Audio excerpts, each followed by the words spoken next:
Bismillahirrahmanirrahim. Assalamualaikum warahmatullahi wabarakatuh. Ini ada yang bertanya mengenai sakit gigi dan gusi bengkak. Jadi kalau sakit gigi belum tentu gusinya ikut bengkak, atau gusinya bengkak belum tentu diakibatkan dari sakit gigi. Karena gusi bengkak ini kalau dari sisi akhlak sering berjanji tapi tidak ditepati. Jadi kalau sering berjanji misalnya pada anak, nanti kalau kamu naik kelas saya belikan ini ya. Ternyata sudah naik kelas nggak dibelikan. Ini kan namanya berjanji nggak ditepati. Atau berjanji pada Allah Ta'ala, ya Allah nanti kalau aku dapat uang sekian nanti aku akan umroh misalnya. Sudah dapat uangnya ya ternyata nggak melaksanakan umroh. Nah itu kalau orang itu imannya bagus biasanya secepatnya diberi peringatan oleh Allah dengan gusinya bengkak. Tapi kalau sakit gigi itu diakibatkan karena geram gergetan. Jadi geram gergetan ini bukan hanya kepada manusia saja ya, tapi juga bisa karena dengar suara sound system atau suara binatang ya, misalnya ada kucing bertengkar. Nah, kalau hampir tiap hari seperti itu akhirnya geram gergetan. Kalau orang itu imannya bagus ya biasanya secepatnya diberi peringatan oleh Allah dengan sakit gigi. Jadi sakit gigi itu kalau dari sisi akhlak itu seperti itu. Sebenarnya mudah kok ya. Obatnya tuh mudah, pokoknya nggak geram, nggak gergetan sama binatang, sama manusia atau sama suara-suara ya, suara-suara selain manusia, selain binatang, pokoknya nggak geram, nggak gergetan, insya Allah tidak akan mengalami sakit gigi. Mengenai kesandung itu sering menjegal. Menjegal itu kan bahasa Jawa ya. Sering menghalangi pasangannya atau temannya atau orang tuanya dalam melakukan kebaikan.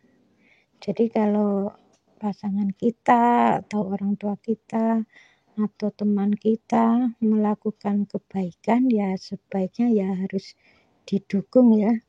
Jangan dihalangi. Kalau sering menghalangi, ya suatu saat akan diberi peringatan oleh Allah dengan kesandung ya. Istilah Jawanya kesandung.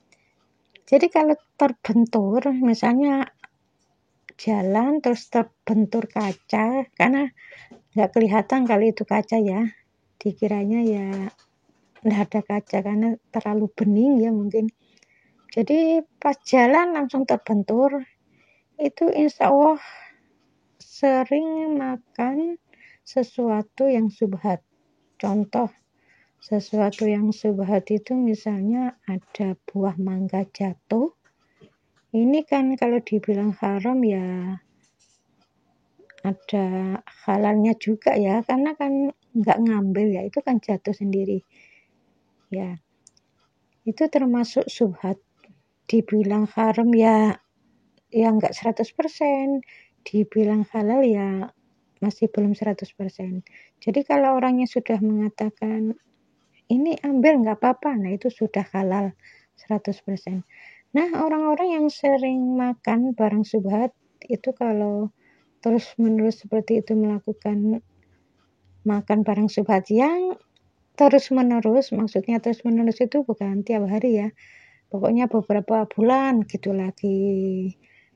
Ya kalau itu dilakukan mulai baligh, biasanya ya kalau imannya kurang bagus ya biasanya diletakkan di akhir hayatnya ya sekalian sama matinya. Jadi orang itu beranggapan dikiranya ya terbentur terus meninggal. Padahal ya insya Allah meninggalnya bukan karena terbentur ya.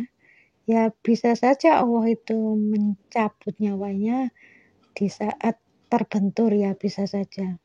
Tapi penyebabnya ya insya Allah bukan karena terbentur ya meninggalnya.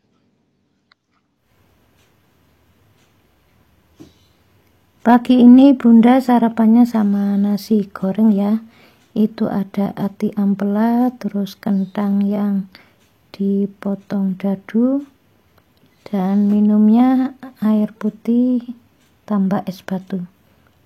Mari makan ya. Allahumma barik lana fima razaqtana wa qina adzabannar. Bismillahirrahmanirrahim.